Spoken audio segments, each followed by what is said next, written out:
What up, part pals? Matty P here, and let's talk about what happened to Sai Ananda on day 2 of the USWDGC. That's the U.S. Women's Disc Golf Championship. For those of you who don't watch tournaments or Pro Tour, this was at Sprinkle Valley here in Austin, Texas, and I want to talk about what happened on 17. We got to talk about this. So if you didn't see this, let me set the stage. Missy is 6 under, Valerie's 4 under, and you can see Rebecca and Sai are both tied at 3 under. This is anybody's tournament still. Day 2 means we got 2 more days left, 18 holes each, and they still have to finish 17 and 18 here. Okay, so 280 feet, par 3. Off the tee box, you have the stand of trees in front of you. You have a choice of going left or right. You're going to want to land within the railroad ties. You do not want to land outside the railroad ties. Those are these large wooden tracks you see here. I call this part the shaft, and you have the drop zone there to the left of the shaft. If you miss and don't get in the shaft or into the circle, you are going to be considered OB, and you go right to the drop zone for your 3rd shot, which will be an approach shot or a putt, long putt. So the stage is set. Here goes Sai Ananda, and she's going to take the right path. There's that right line. She goes a little too wide. It's coming in hot, and spectators are moving. You know why spectators are moving? And you know why I know that? Because I was one of the spectators, and I was backing up, and 2 ladies next to me were actually leading the cause, saying back up. It hits the ground. It looks like it might. There's a chance it might fade back in, but we'll never know because this oaf right here standing in the way. He actually walked into the way. He backed up into the path of the skipping disc, and well, you're about to see what happens.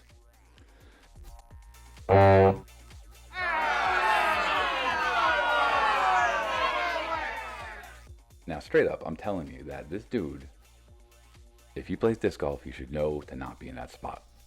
Additionally, this had a 50-50 chance going in, okay? It was going on its 2nd hop. It could have hopped over there. I don't know how much extra fade it had, or if it had enough to hop one more time right over the railroad tie, but it was close. So where does that leave Sai Ananda? She has to take her shot from the drop zone. When she takes that shot, that's her 3rd shot. So she's automatically bogeying right there. There's good bid, unfortunately, because of that buffoon. You know, y'all might be like, hey man, dude made a mistake. Yeah, oh, I know the guy. Yeah, he felt really bad about it. Blah, blah, blah. Take it easy. It was an accident. He didn't mean to get in the way of the shot. He'd been out there all day. Blah, blah, blah. No. I'll tell you why. And nobody else, I don't think anyone else is talking about this because I'm pretty sure nobody was watching Kristen Tatar's card. There are about maybe 20 people tops in that gallery. None of which seemed like content creators who would make the correlation that I made.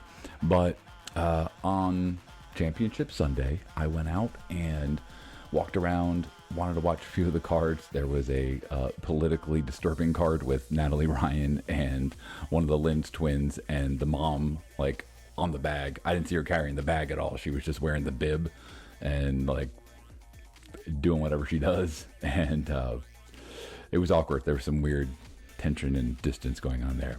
Not here to talk about that, but there was a lot of weird energy on that last day. And Kristen's on 7. That's the dog leg left one. You go straight. There's tons of trees in front of you. It's tough to get out of. If you get out of it, you have a really clear shot. Kristen takes her shot. It makes the dog leg left, and it goes along the left side of the fairway. And as it's going along the left side of the fairway, it lands and hits one of the guy's toes that was out on that side of the fairway.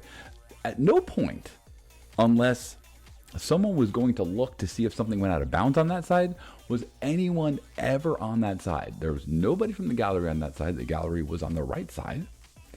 And the flag guy that whole weekend, the guy who was watching for OB, was on that corner with us.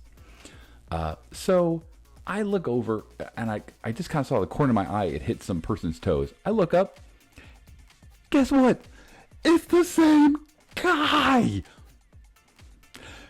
It was the same dude. It was the same dude that got in the way of Sai's shot. I had no internal monologue. I looked up, I said, "You again?" How fucked is that? Like, who is this dude, man? Was he just going around there to like fuck with people? It literally hit off this guy's toes. So let me leave you with this part, pals. What should be done in this situation? Should the PDGA consider changing the rule to, I don't know, a re-tee in a situation like that?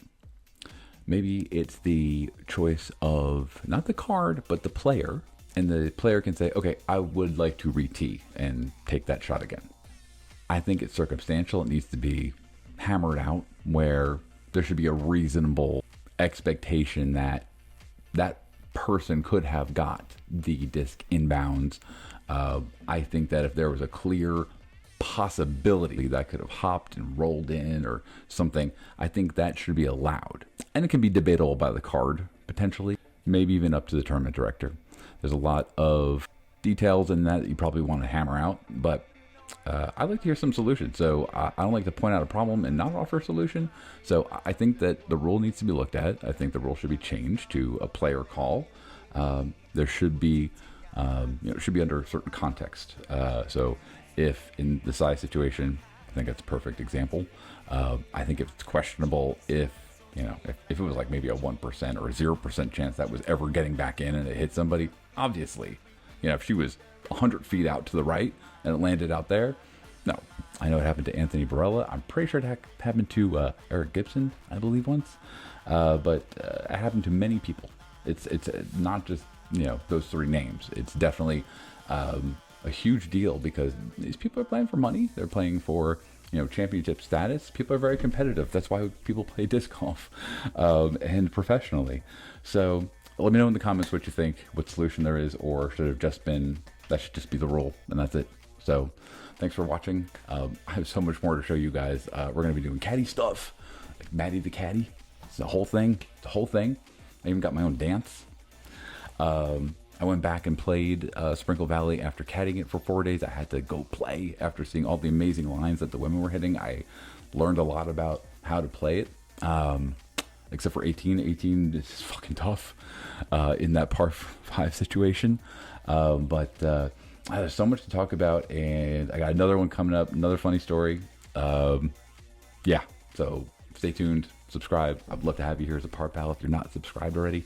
And I'm gonna start doing this more often. I have not sat behind the camera and done yammering, and so I hope you like this. I hope this is a cool format. It's out there, but let me know how you're doing, what you think. Working on the camera. Sorry about blurring. Sorry about if there's weird microphone things happen, but I got a pop filter.